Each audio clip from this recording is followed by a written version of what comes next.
Hello everyone and welcome to Gaming for Immersion. I hope that everyone is doing well today. So I wanted to talk a little bit about good old Kugath here. And for those of you who are familiar with my channel, I think it's probably safe for me to say I'm mostly probably at this point known for two things. One is for playing Warhammer 3 like other games in a more slower paced, trying to enjoy all the content instead of racing through it, and trying to create more of a grand strategy feel to the campaigns and staying thematic as well. And then the other thing I'm probably at this point known for is I have a fondness for some of the legendary lords and factions, which are the less popular ones. For whatever reason, that's just the way I am. I tend to shy away from the mainstream and go for the less well-liked things. So anyway, obviously in the last couple of years since Warhammer 3 came out, good old Kugath here was one of the least popular factions, and I won't say it was without good reason, but obviously now that Thrones of Decay has dropped, his campaign has changed fairly considerably. And I want to kind of do a little bit of a, like I did with Archaon the other day, which is sort of a, how do you get a really good start with Kugath? Well, kind of messing around with him a little bit, I've realized his campaign has really transformed quite a bit. It does have a considerably different feel to it. It's really not all that difficult of a campaign. In fact, it seems to me like the most challenging part of it is actually at the very beginning, dealing with the Lizardmen faction that you have on the Dragon Isles. And then once you get the Dragon Isles taken care of, it's kind of a nice, relaxing, chill campaign from that point moving forward. So anyway, what I'm going to go ahead and do here is dive in and talk about getting started with Kugath. And again, this is going to be using the Grand Strategy campaign suite of mods that I posted on the channel a little bit less than a week ago. So let's go ahead and jump into this. It's going to be all the typical parameters here for starting off a campaign. Let's jump in. So while this is loading up, I'm just going to mention with the mods that we're using, I did go ahead and use at this point the Zorbaz Garrison mods because, or mod, I guess it's singular, because it does, it is the most recent one to be updated, and having tested it out with a couple of different factions, it seems to be balanced pretty well. I'm pretty happy with how that plays out. So yeah, it is going to be stronger garrisons, which is going to slow things down, obviously, as well as all the other mods that we're more used to using, the campaign movement reduction, the casualty replenishment reduction, things like that.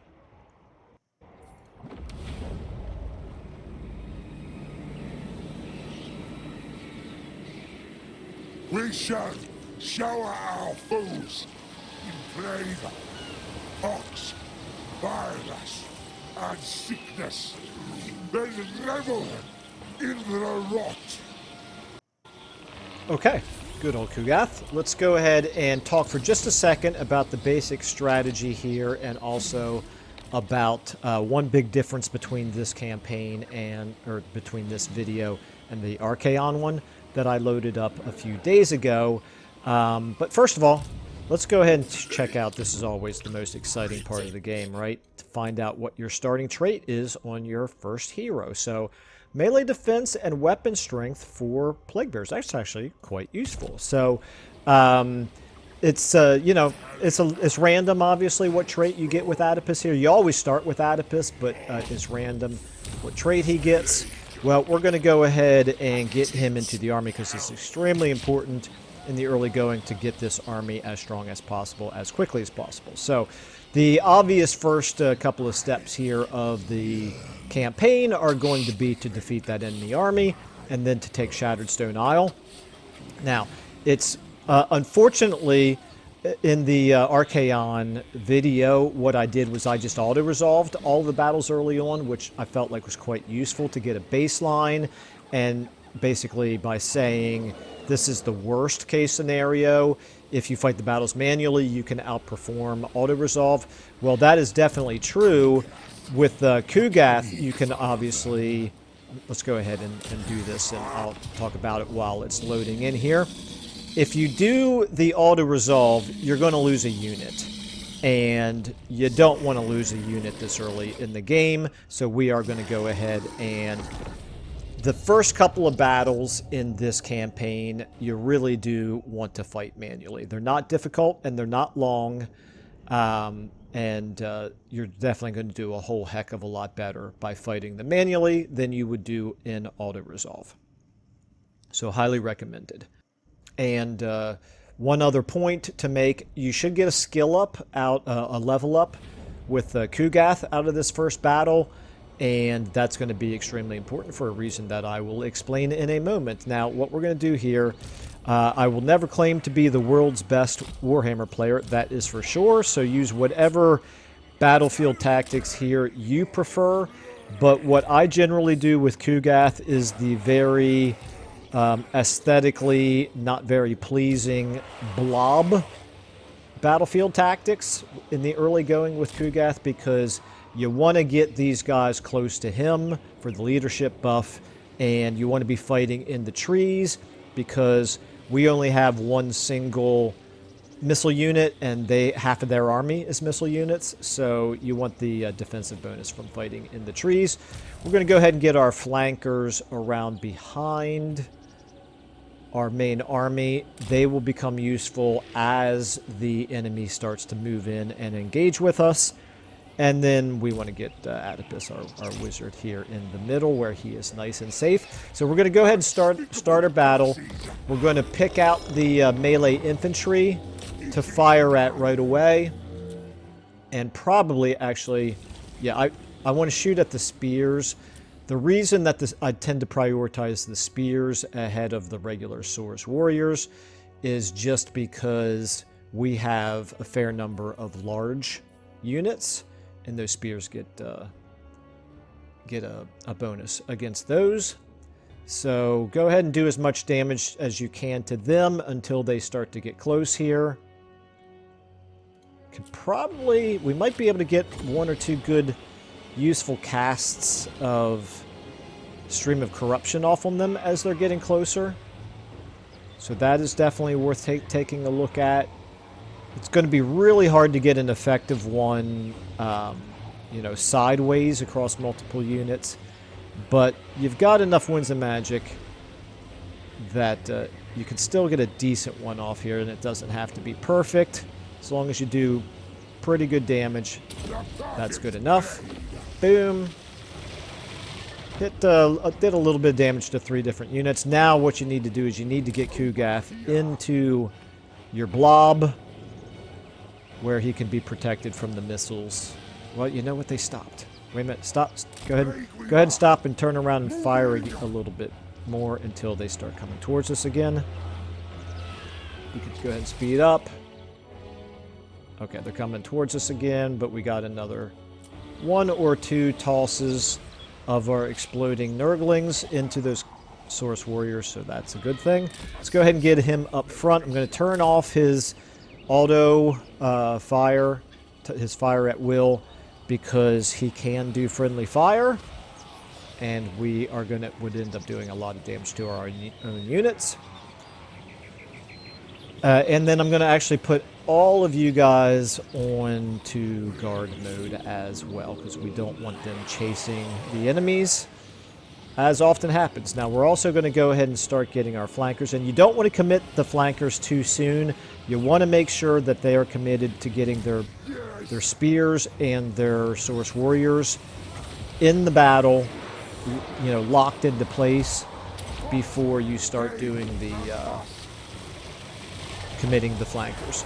Let's go ahead and get our 3 moving forward a little bit here, because looks like they called up with Kugath before he could kind of get right into the middle of the blob, and then we're going to go ahead and get our flankers around on the side here to try to deal with those javelins. And you're going to want to do basically a liberal use of Streams of Corruption here in the early going. Go ahead and try to do as much damage as you can to their units without hitting your own. Let's go ahead now and get our flankers hitting their javelins. Meanwhile, let's make sure that we've got Kugath engaged on the enemy lord here. Let's go ahead and cast a debuff on the enemy lord. Stream of Corruption is going to become less effective here as our units start to commingle with theirs. But as you can see, we're doing fine. We're not taking very much damage to our melee infantry, despite the javelins being thrown at them, which is why we are in the trees.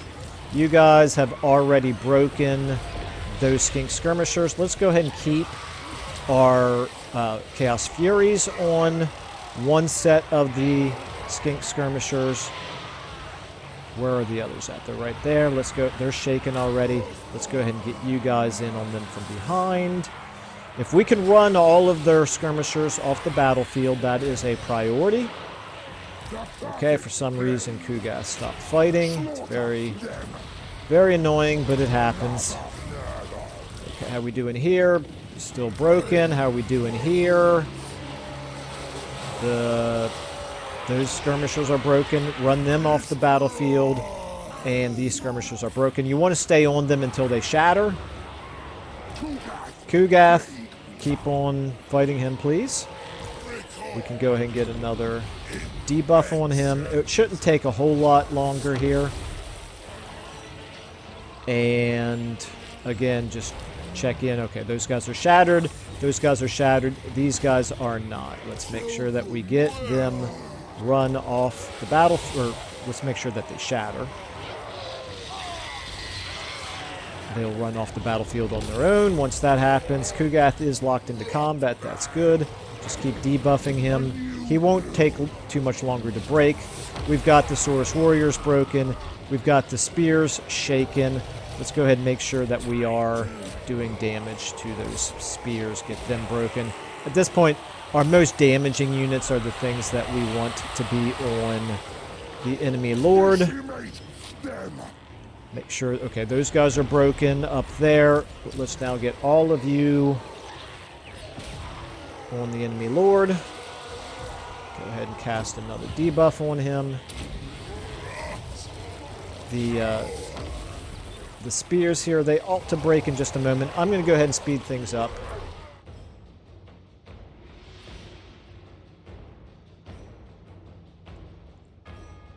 Unfortunately, our plague drones, there we go, we can see that the spears are breaking. Won't be long now for the enemy lord to break.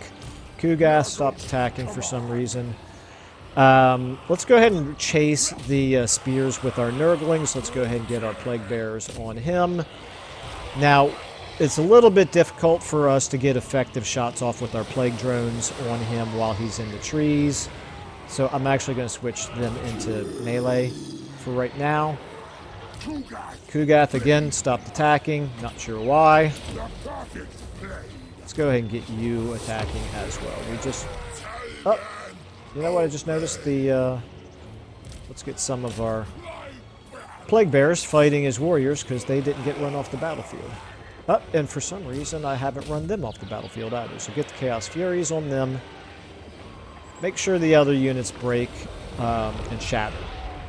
Oh, okay. Looks like they're back into the fight. Okay, our Chaos Furies got turned around there. Let's go ahead and make sure that we get them shattered over here. They're wavering over here. There we go, victory. Okay. Now, make sure that you get everybody who does really good damage on the enemy lord. You do want to kill him. It's a little bit tedious. I would say it's optional, but honestly, I really do think you want to do this. Let's go ahead and just target him. Let's hit him with the Curse of the Slug here so that he gets slowed down. And let's keep an eye on his health. We should be able to do enough damage to him to kill him. It's just a little bit tedious.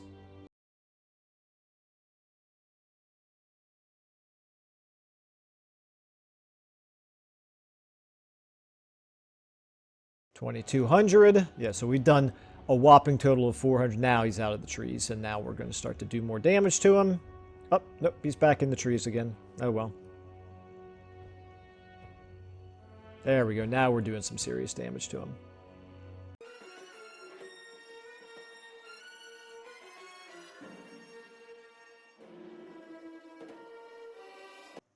All right, so like I said, pretty tedious. Thank goodness for fast forward, but it is definitely worth doing, and I will explain why in a moment. Maybe I started talking too soon here because I thought we were just about to kill him. There we go. Now I think he's just about gone. Man, they're tough. Okay, there we go. In battle. Alrighty then. So you end up with better rewards when you kill the enemy lord, so it's always a priority to try to do that whenever possible. We do get, just barely, get a level here, and we also are going to get more infections as a result of killing him. So I don't remember exactly how many you get. It's like 10 or 12 or something like that. Without killing the lord, you get more with the when you got the enemy lord killed. I would say at this point, infections are your best bang for your buck in terms of the reward for this first battle. One thing about the amount of experience that we got, I probably should point out, one of the mods that I am using is the slowing down of character experience, which somebody recommended, and I quite like it. You end up leveling up your characters a little bit slower. I'm using the 50% slower version of it, and I like it because it makes every single level up that you get more meaningful, and you're not hitting max level like in the early part of the game. Now you will notice this army right now cannot reach Shattered Stone Isle in the first turn, which is definitely something that you want to be able to do. So very important here that you use your first skill up on Route Marcher so that we can now reach. So probably the most important decision that you can make here in the early going, because you don't want to slow everything down by an additional turn here in the early going. So we're going to go ahead and fight another battle here. It is obviously doable. If we would auto-resolve it, we would not lose any units. However, I'm tempted to, just because it'll, again, provide a little bit of a better baseline. But I think it's going to, again, be worth your while to fight this manually, because you will suffer a lot less in the way of casualties if you fight it manually. Again, we got some trees that we can do the fighting in, so let's go ahead and do this.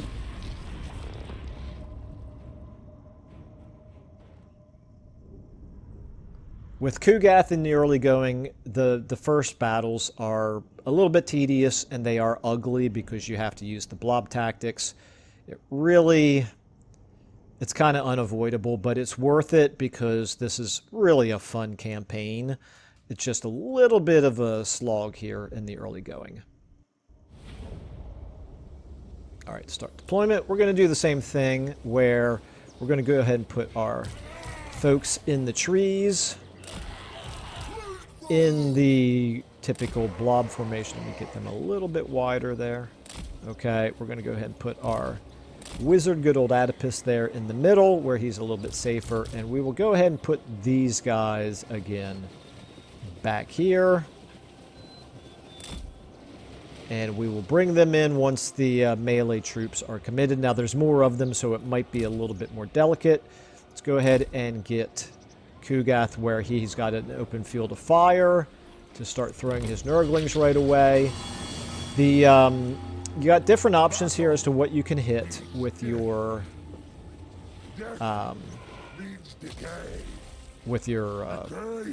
what's this called again? I forget now what it is. I guess it doesn't have a name. Anyway, his exploding Nurglings. So I recommend just trying to do a lot of damage to his units that are the toughest, which means the ones that have armor and shields. But you could, you can't go wrong pretty much regardless of what you hit. we'll go ahead and, I think, move over from... Now, we've done a lot of damage to that one. Let's switch over and hit this one. Again, I want to actually put all of you guys on guard mode. Keep hitting him, Kugath. Let's go ahead and speed up. He'll probably... Yep, I was just going to say, he'll probably start coming at us here very soon.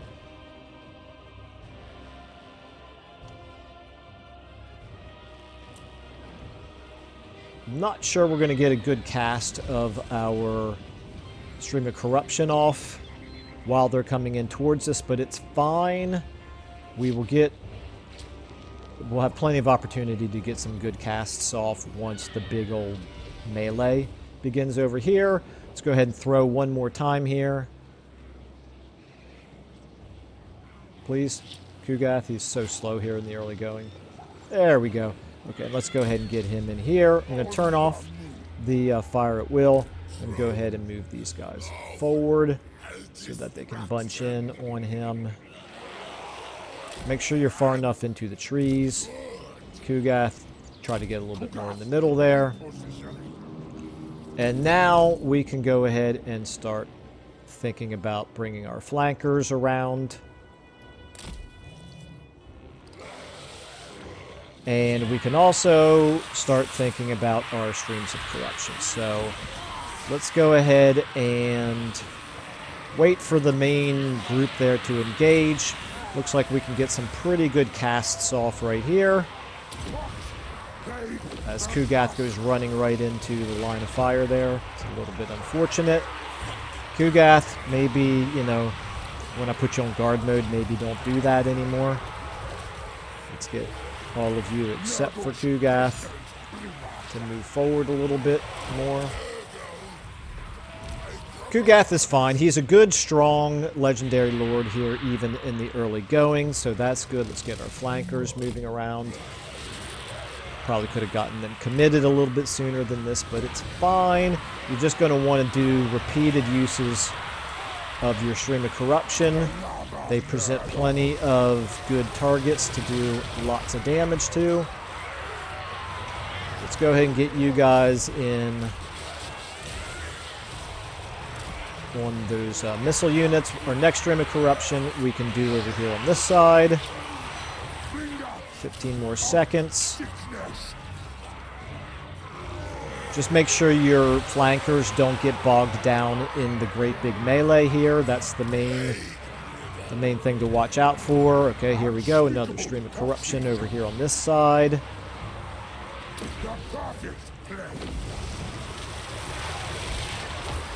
It's a little bit tedious, but it does good damage, and you can cast it over and over and over again, which is extremely important here in these early battles. There's no shortage. Okay, what are you guys doing? Let's go ahead and let's get you running them off the field. Let's make sure that I'm a little bit worried that our flying units are getting bogged down in the great big melee. Let's get you guys over here. Toads, yep, you got bogged down in the melee. This is the unfortunate part of Warhammer 3 game engine is that your cavalry units will consistently get like one model bogged down in melee, and it will basically ignore all of your orders in order to have the entire rest of the unit turn around and go back and help out the one unit that got bogged down. And go ahead and get our wizard into the fighting a little bit. Our toads now, let's run these guys off the map. You guys come around here. Let's see if we can get them in on these javelins over here. Kugath, not too much longer, we'll get another Stream of Corruption off. Got some shattered units running around, so that's good. It's starting to turn into a big, ugly mess, which is what Nurgle excels at in the early going. So we've got them right where we want them. We just make sure that you've got the flankers on the javelins and not taking too much damage from from the enemy's melee infantry. At this point, I'm going to go ahead and get Kugath on the enemy lord here, and I'm going to start debuffing that enemy lord. The skin cohort here is about to break, so that's quite good. Let's go ahead and get let's get you guys on them. Make sure that your plague bearers are tanking as much as possible, which I'm not sure why they're not. Probably because I have them on guard mode, and maybe that's confusing them. Alright, you guys, how are we looking here on the enemy? Yeah, they're wavering over there. Those javelins are wavering. Let's go ahead and get our flying units, and actually let's get our plague toads as well. Let's get all of you guys reset, because you're probably bogged down more than I'm comfortable with. Let's get one more stream of corruption going off over here. Should do minimal friendly fire there. Okay. These guys are broken. How are we doing in here? Broken. They're not broken yet. They are wavering. So let's get our Chaos Furies chasing those guys off the map. Let's get our Plague Drones over here to break them. Maybe. Actually, you guys make sure that these guys shatter. Let's get you in on them. Alright, at this point, should just be a matter of time. I'm not going to do any more streams of corruption because of the likelihood of doing friendly fire. Looks like, I think it's pretty close to enemy losses here. So all that's left is the enemy lord. His leadership is pretty low. Come on, Kugath, stay on him, man. Let's get you guys on. Oh, no, those stalkers are not broken yet. There we go. There's victory. Okay, let's go ahead now and get everybody who is our damage dealers on the enemy lord. Again, we will try to finish him off if possible. We will go ahead and slow him down here as well. We will go ahead and speed up the action.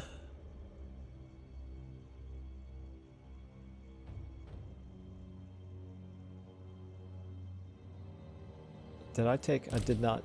Yeah, I did take him off of fire at will. Looks like he's firing anyway. Let's get our plague bearers at this point are probably just going to slow down our other units, so let's get them out of the way. Let's make sure our fastest units are all on. If I can target him, let me zoom in a little closer. Make sure that you are all on him. You guys as well. And now back to speeding up again.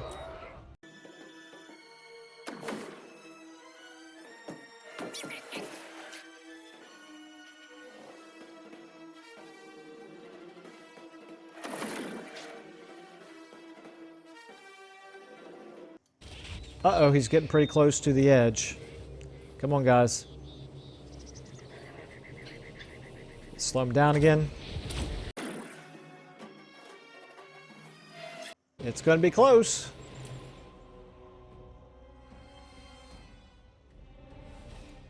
Alright, he got away. As you can see, we got him down to 188 points and then he got away. So that's unfortunate.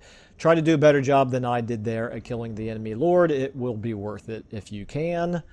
But I don't think it's going to be crippling that we didn't. Okay. A lot less rewards than we would have gotten, but it's alright. At least we got the settlement. Got ourselves a level. And we want to go ahead and occupy. So now we've got our base of operations for conquering the rest of the Dragon Isles. What we need to do at this point, we've got the money. I will go ahead and say right now, as opposed to pre-Thrones of Decay, the Kugath economy is in much better shape in the early going. So we can actually, let me first of all go ahead and do my, I'm going to take Inspiring Presence. So again, you've got a few different choices here in terms of how you want to level up Kugath. Go ahead and do whatever you're most comfortable with, but I like to try to strengthen his Plague Bearers and Nurglings right away, because we're going to have a bunch of them in our army. So I generally go with the red line here in the early going right after taking Route Marcher. And then Adipus, we want to do Replenish Troops because we are using a mod that slows down replenishment rate. It's very important that we try to keep our troops as replenished as possible. So now, let's go ahead and recruit in as much as we possibly can. That's everything that we can afford. I prioritize these particular troops, particularly the Plague Bearers and the Nurglings, because we're going to be buffing them with the red line for Kugath. And we're going to be keeping at least the Nurglings in our army long term. The Beast of Nurgle is very, very nice unit. I'm not very good with the Plague Toads, so I tend to not go ahead and recruit them at this point, and we're out of money, so that is as much as we can do. We're getting okay replenishment on them, so that's good. And let me see here. We want to take a look, obviously, at this. So you've got some different options here in terms of how you're going to level up your settlement here in the early going. I think it's extremely important to get as many units into your army as possible right away. Had we been able to kill the enemy lord, I think we would have had enough money to be able to, yeah, because you can see we're very, very close to it already. We would have been able to do this. It's the difference between an extra 200 favor per turn right away versus not having it. So that's why it's really, really nice to try to get the enemy lord killed in that first battle, or really second battle. But it is what it is. Like I said, I think we can still recover from it. So let's go ahead and let me just make sure that there's nothing. Well, actually, you know what we could do? I hadn't really thought about this. I was going to recommend doing the income building, but there's no reason why you couldn't go ahead and do this building right now and get an early start on recruiting your Nurglings and your Plague Bearers. Now, it's going to take a 4 turns before you build it. You cannot rush. You cannot use infections to rush build the first level of the military buildings. And 4 turns from now is going to be too slow, I think, to make that much of a difference. So I'm actually going to hold off on building that building right now in favor of doing the income building instead. So hopefully our army is strong enough that we can go ahead and take our second objective, which is Shattered Stone Bay. So let's find out. Let's go ahead and check our research out here. Now, I tend to prioritize Fetid Corpses for the campaign movement range benefit and the casualty replenishment here of Contagious Horde. But again, you can take a look at the different options and pick whatever you want. They're not going to be that big of a deal here in the early going of this campaign strategy guide. So let's go ahead, take a look here at our diplomacy. There's not going to be any diplomacy that you can do right away. I will go ahead and let you know right now that just about everybody around Kugath still hates him and will happily declare war on him. The main exception being the Skaven, who you probably don't want to make nice with anyway because they have territory that you're probably going to want to take. So I recommend not even bothering to get a non-aggression pact with them. Just count on Helm Gorst declaring war on you, and then all of the ogres will as well. Okay, so the good news here is that in the first turn, the Lizardmen here do not start recruiting just yet. As you can see, they've now switched their stance to mustering, so they're going to start recruiting in. It's very important that you take out this army as quickly as possible. You do have a couple of options here. You might think, well, Dreadrock over here is vulnerable, and to a certain extent that may be true. However, it does start with a size 15 garrison. It is a walled city that can be an extremely difficult battle. If you feel more comfortable going ahead and attacking it, you can. The reason why I tend to not do that is because while you're attacking Dreadrock, it's a little bit time consuming, And meanwhile, this army up here is continuing to recruit and get bigger and bigger. But, you know, it's not...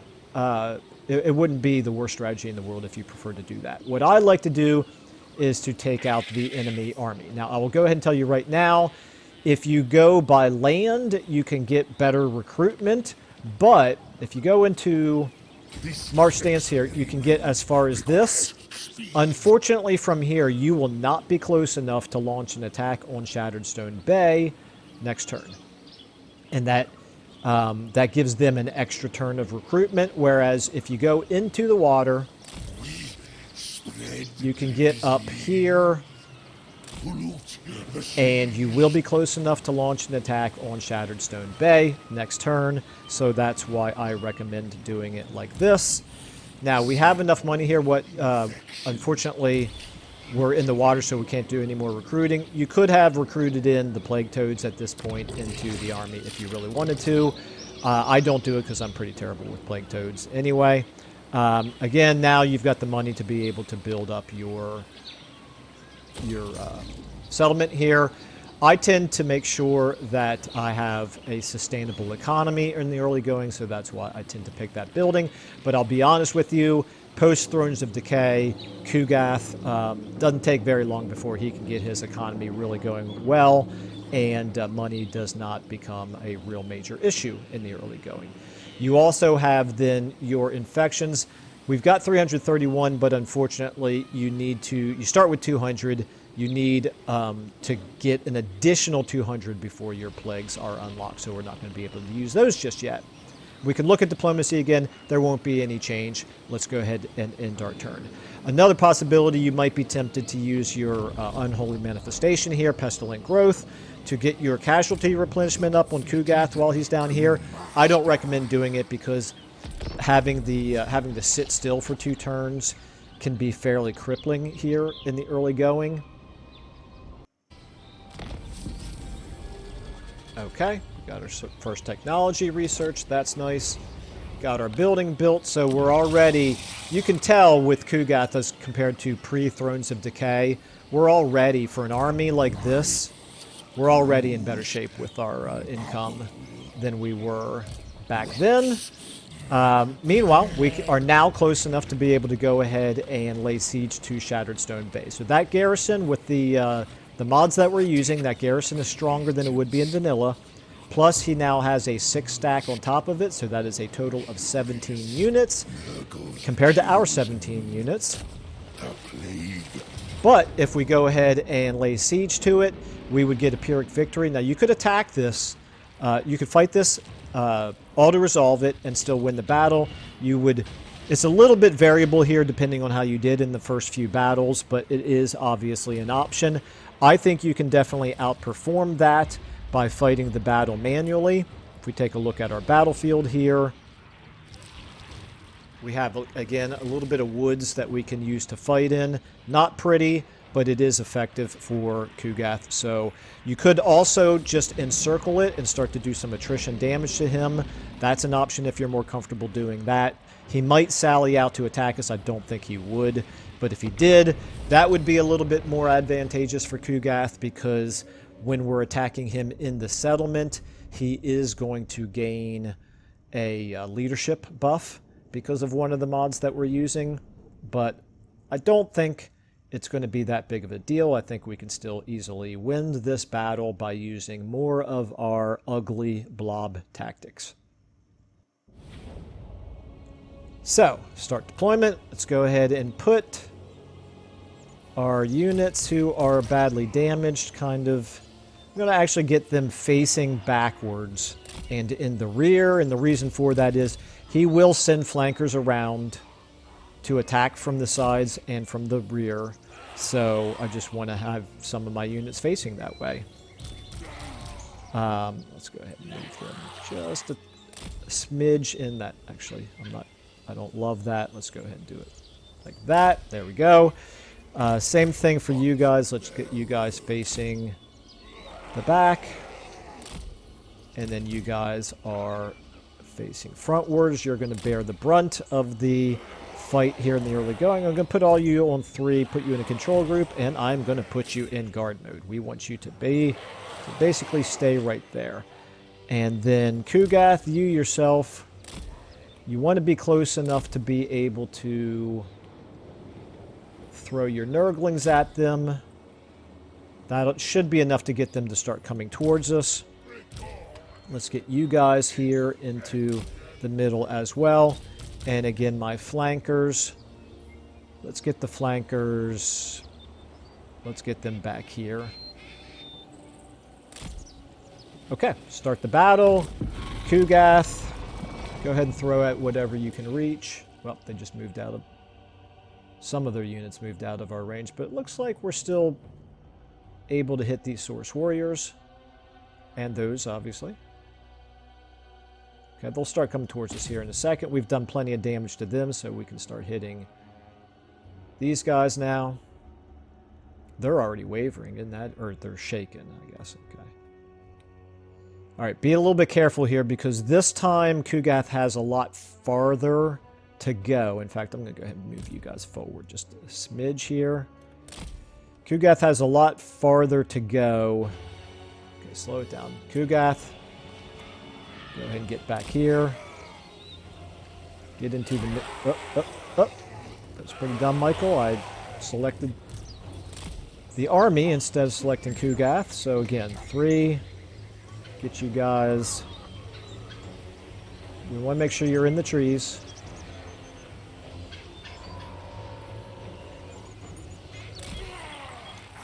And still in the blob. Get you guys in the middle. Alright. He's pretty slow here. We might be able to turn around. Yeah, we can do this. Let's turn around and throw a few more times here. Speed things up again.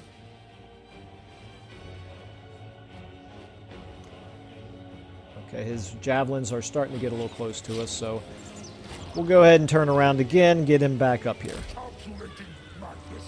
And 3, you guys move forward to meet him just a little bit. Speed up. Kugath, we want to take him off of fire at will. Let's get you guys into guard mode. Actually, not the Beast of Nurgle. The Beast of Nurgle we can actually use to chase things down a little bit. Alright, Kugath, you can now get a good stream of corruption off right here.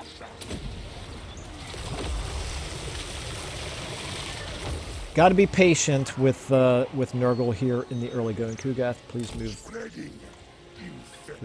a little bit more into the middle there. Okay.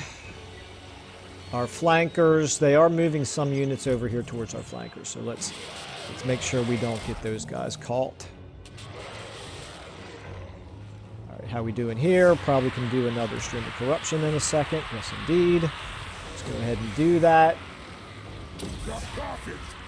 The good news about having so many... Whoa, okay, Kugath, I do not understand why you feel compelled to always run forward when you cast.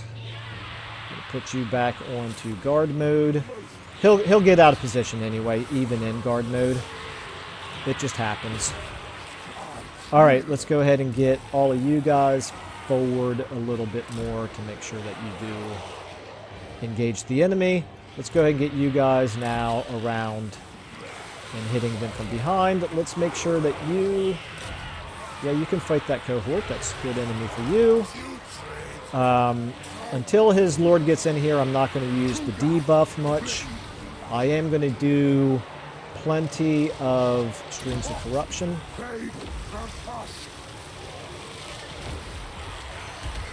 Okay, let's go ahead and pick some javelin units here to hopefully destroy... Oh, no, not the spears. Not the spears. Get on the javelins. We can break those javelins one at a time. How are we doing over here? Okay, my Beast of Nurgle kind of got pulled out of position, but I think it's fine. We'll give him a little bit of help over here with the stream of corruption. It'll hit him too, but it'll do a lot more damage to all of the enemies over there. Thankfully, the Beast is pretty resilient. Let's make sure we get our Nurglings fighting something.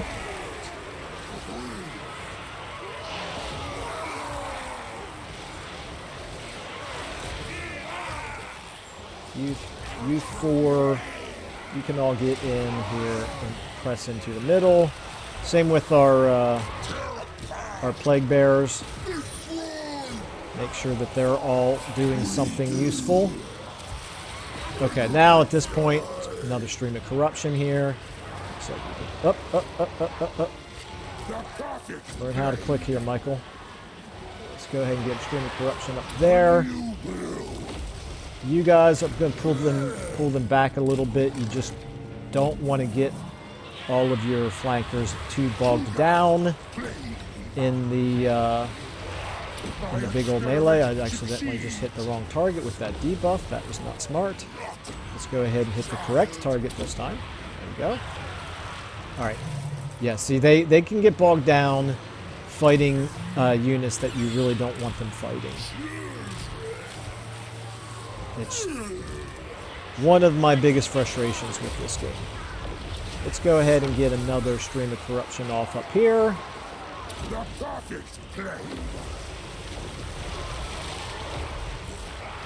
Don't worry so much about the Lord at first. Make sure that you've taken care. Let's run those guys off the battlefield. Yeah, again, our plague toads are still bogged down, so are our plague drones. They're still involved in melee down there with spears. It's extremely frustrating. You just gotta live with it. You just gotta live with it. Alright, let's go ahead and get another stream of corruption off over here. Our Beast and Nurgle's still doing fine. In fact, they're starting to break over there. So that's all good. Let's go ahead and get... How are we doing here with our toads are still bogged down. Our plague drones are still bogged down. Our Chaos Furies are still running those guys off the field. Alright, you guys try to just make sure that those javelins get run off the field. Plague toads. Let's go ahead and get another debuff off on his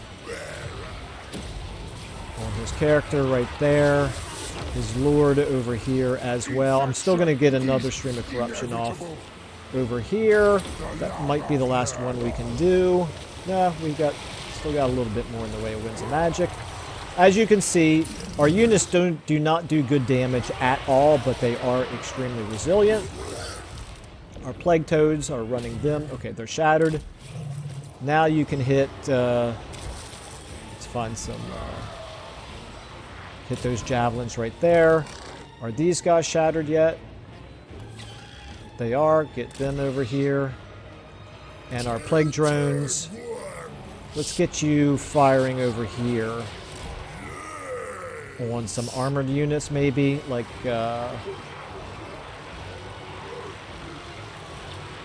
actually, take out those chameleon stalkers. That's fine.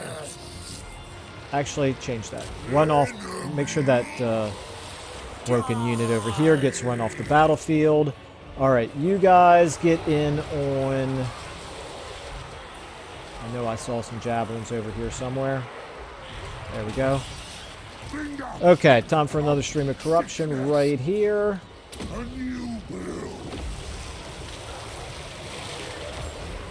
Alright.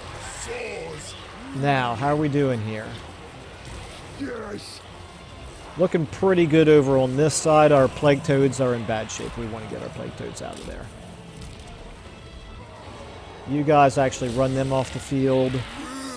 Have you shattered this unit over here yet? Nope, not yet. Plague toads. Plague toads, try to run them off the battlefield. Okay, now we're starting to get down to the end of the enemy.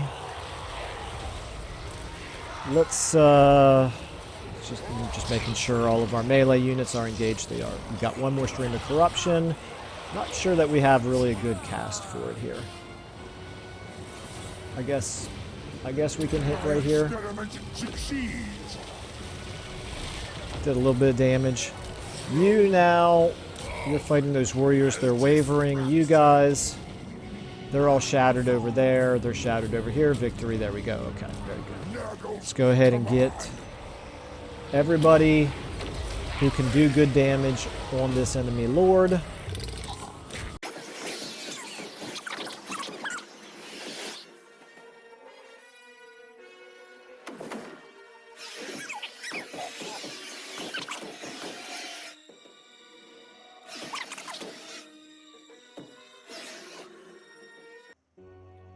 I would say slowly but surely we do damage to him, but frankly it's not really all that surely, is it?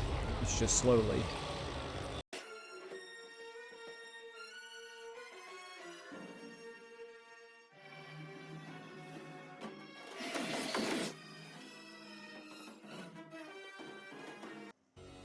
Okay, there we go.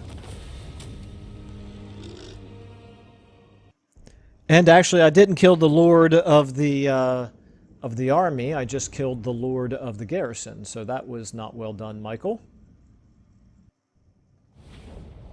Okay, but now we have eliminated the army for the lizard men. We've taken we've taken 2 of their settlements for a total of 3 for us now. Get decent loot here. Let's go ahead and occupy. We need the replenishment that we'll gain from being inside the settlement. Gain some ranks here. I'm just going to continue at this point to buff up our demonic melee infantry.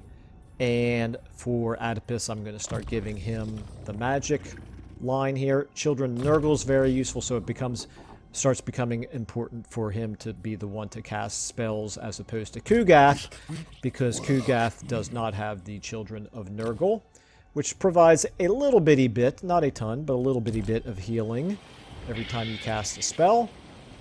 We're still going to use him, obviously, for the Stream of Corruption, but we'll use the other guy for the debuff. And meanwhile, as you can see, our money situation now is actually looking pretty decent here. We've got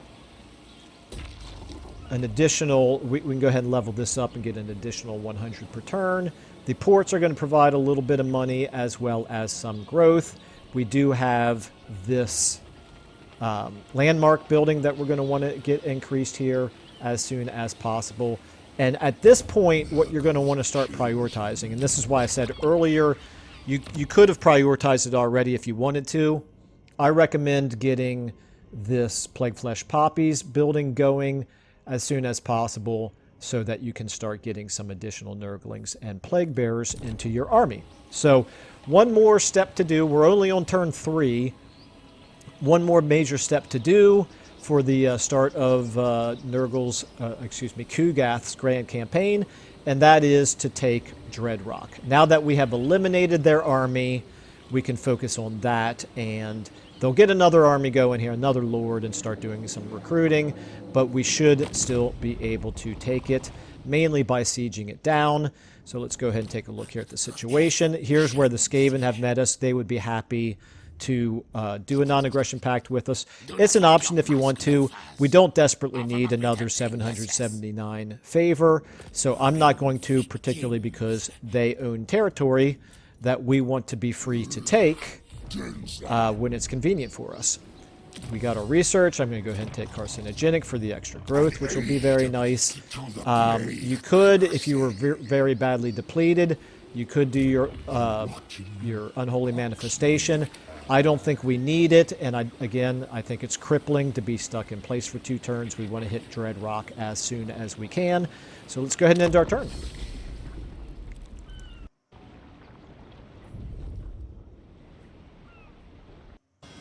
Okay, now this next step is going to be a little bit annoying.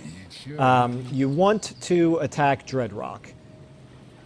It's going to take a little too long to go by land, which would be nice if we could do it because of the extra replenishment. But unfortunately, it's going to be faster to go by sea. So we are going to do this.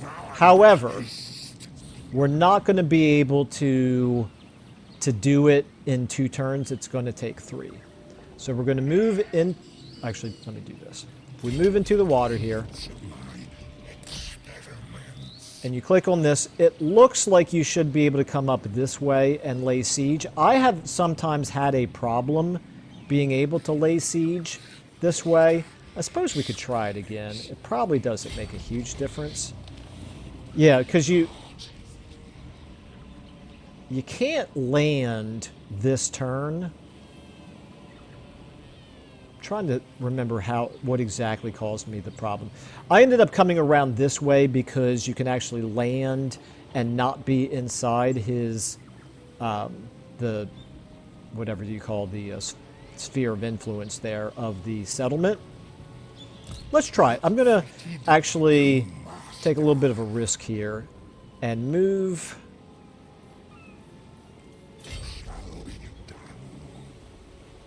Move this way.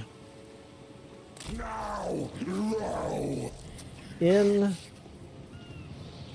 full speed. We can move as far as here. The sea. Probably should have verified this before making this video, but yeah, you know, sometimes you just gotta live recklessly. Okay, and then building upgrade available. So another thing that I normally do is go ahead and recruit another lord at this point. We have the money for it. Why not do a Chaos Sorcerer Lord since they're new, since Thrones of Decay? Well, one reason to maybe not do it is because I don't love most of these options. What about a Herald of Nurgle? Anything here jump out at me? Yeah, I'm going to actually take this one because I like the additional campaign movement range, and the speed is not bad either. So let's go ahead and recruit him.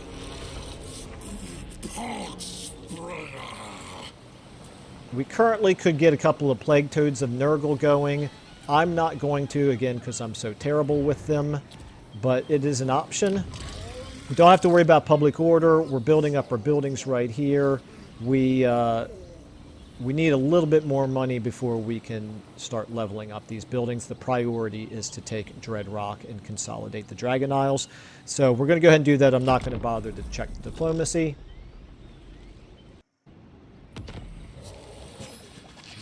Okay, put him into regular stance.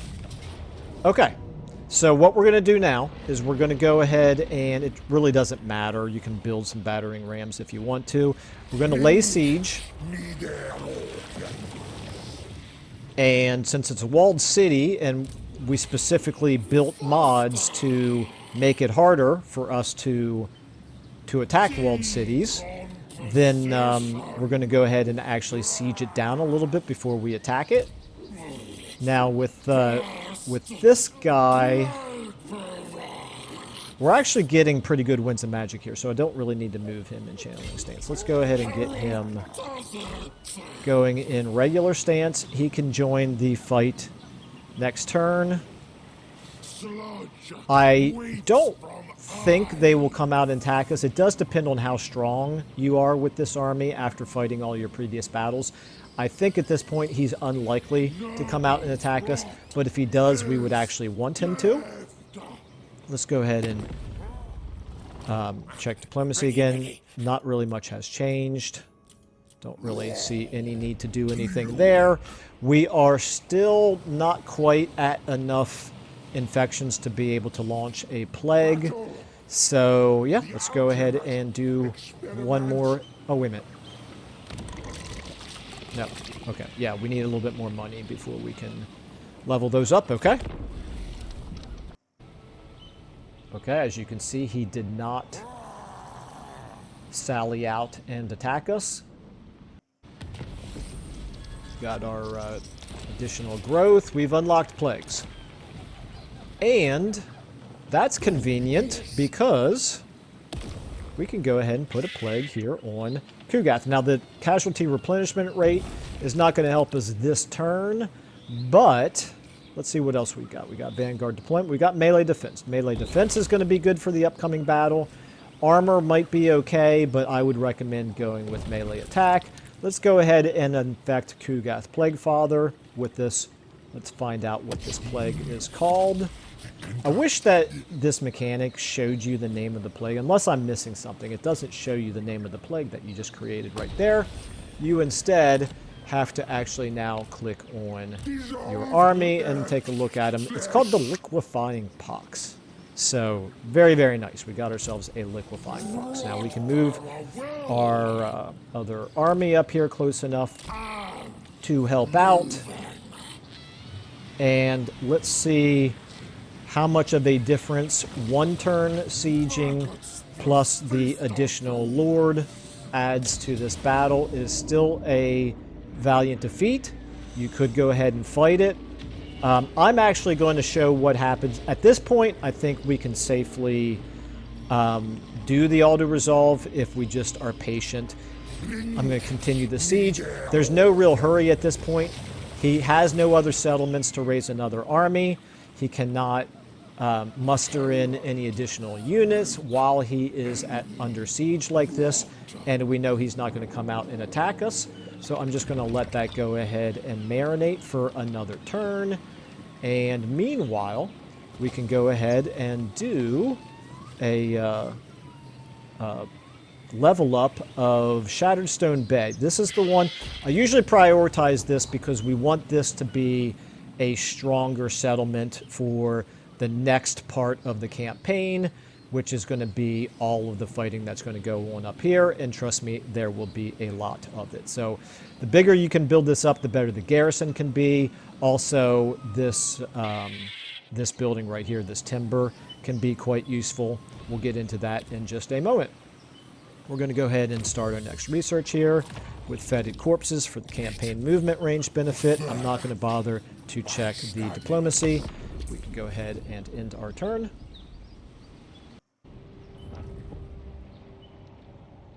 Okay, and he is abandoning his settlement, which should tell us something.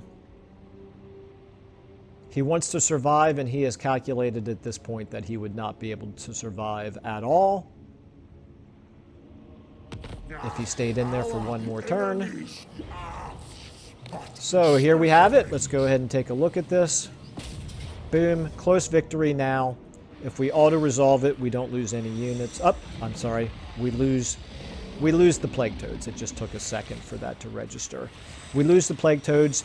Obviously, you could fight this manually at this point because this video has already gone on long enough. And again, back to the point of establishing a baseline.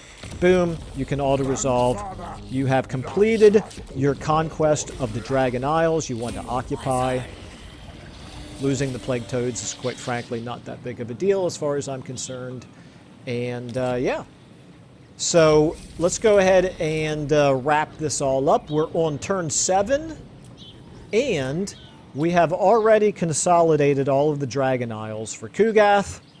He's going to turn around and probably, make a kamikaze attack on us right here. That would be fine. He's not strong enough to take on any of our other settlements just because of their garrisons, even though they're not at full strength. The only one that might be a little bit vulnerable is Shattered Stone Bay up here, but they'll have at least one more turn here to replenish. And you could always, try to send one of your 2 armies over there to help out. That is up to you, but that army is not very strong. So again, you've got your skill ups now. You could go ahead and level up Kugath however you want to. You've got this entire 4 settlement province now under your belt. You can go ahead and pick whichever one of these you prefer. I usually just go straight for the growth because growth is so important in the early going. But you got some other options like the infections and the which one is it here? This plague duration can also be quite nice. So that is all up to you. I will go ahead and try to wrap things up here. Be prepared in the very near future for Helman Gorst and some of these ogres to start declaring war on you. But you now have this right here that you can use as a base of operations for launching attacks on them. As I mentioned before, if you focus on getting a couple of these income buildings going, you want to start getting some of the, let's take a look here at your options. You want to get 1 or 2 of these festering pits going, because here at the third level, they increase your hero capacity and your heroes are very strong for Nurgle. You want to get one or more of your Plague Flesh Poppies buildings going as soon as possible. I actually usually start building 2 right away in these minor settlements just to have access to a lot of Nurglings and Plague Bearers in the early going. One of the 2 I then turn around and demolish once I have my 20 stack built up. But there you go. You could also, if you want to boost your growth a little bit, you can. If you want to get a little bit more in the way of infections, you can do that. But keep in mind that you can also go now into your plagues here, and you can use this for things like boosting your growth. So right here, this is a blessed symptom, plus 50 growth, so that's a good one to unlock with your next plague. Okay, there you go. Hope that's helpful. I love Kugath. I loved them before the changes. I love them probably even more now, post Thrones of Decay. It's a fun campaign. The economy is in much, much better shape, so you don't have to do nothing but an army of Nurglings running around, even though that is quite strong. And thematic for Kugath, you do have other options. And it is at least now nice to have this choke point here, where as long as you keep this defended, it's much, much harder for the enemies to get down here into the Dragon Isles. So you've got a nice, strong defensive position at this point moving forward. Well, anyway, so this has obviously taken a little bit of time because you do have to fight a few battles manually, but hopefully this has been helpful to some of you. So if you have any comments, if you think I did things inefficiently, or at least you have a recommendation for a way to do things more efficiently than I did, please feel free to comment down below. But until then, thank you all so much for watching, and I will see you in the next video.